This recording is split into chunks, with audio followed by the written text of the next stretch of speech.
세 번째, 제목 그저 옛날 옛적의 어느 오래된 이야기인가?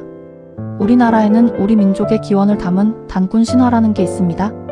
하늘신인 환인의 아들 환웅이 인간 세상을 다스리고 싶어 해서 바람과 비와 구름을 다스리는 이들을 거느리고 천부인 세계와 3,000명의 무리를 이끌고 태백산 신단수 아래로 내려왔다는 이야기입니다.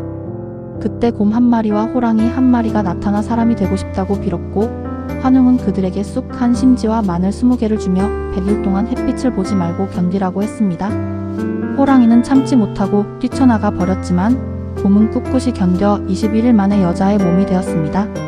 그 웅녀가 환웅과 결혼하여 낳은 아들이 단군 왕검이며 그가 기원전 2333년에 고조선을 세워 우리 민족의 시조가 되었다고 합니다.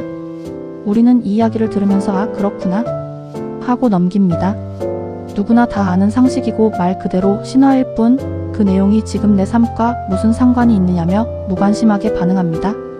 우리에게 그것은 이미 지나간 과거 옛날 옛적 이야기일 뿐이기 때문입니다.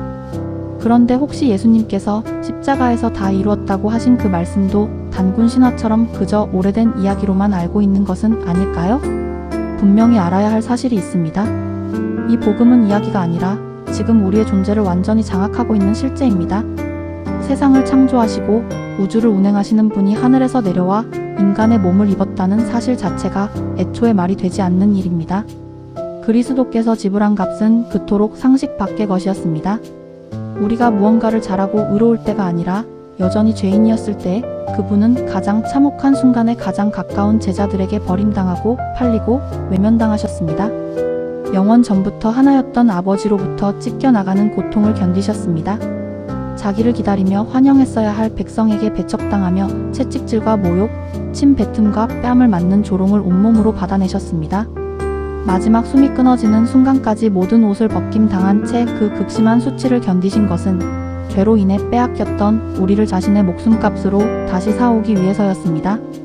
민주주의 시대에 태어난 우리는 내가 내 주인이 되어 산다고 생각하시겠지만 성경 안에서 우리는 이제 내 주인됨을 주장할 수 있는 존재가 아닙니다.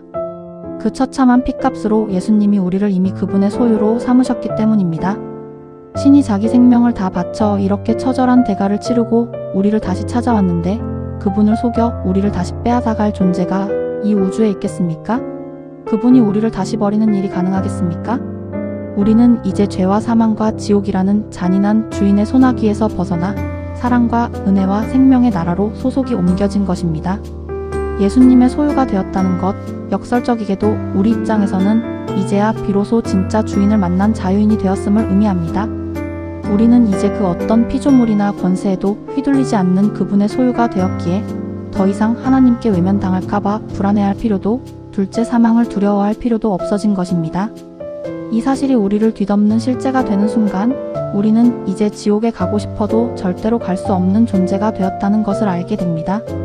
예수님은 우리가 알지도 못하는 사이 십자가에서 그 피로 도장을 찍으셨으며 이제는 우리가 죄와 사망의 나라의 포로가 아니라 생명과 사랑의 나라에서 하나님의 양자가 되었다는 이 피할 수 없는 이야기가 현실이 됩니다.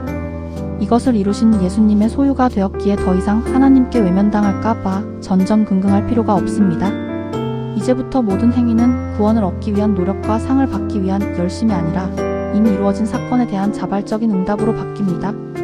무언가를 기대하며 애쓰는 노력이 아니라 이미 예수라는 생명을, 천국이라는 어마어마한 것을 실제로 받았기에 터져나오는 반응이 삶의 전부가 되는 것입니다. 이것이 바로 경건의 모양을 넘어 경건의 능력을 아는 자의 실체입니다.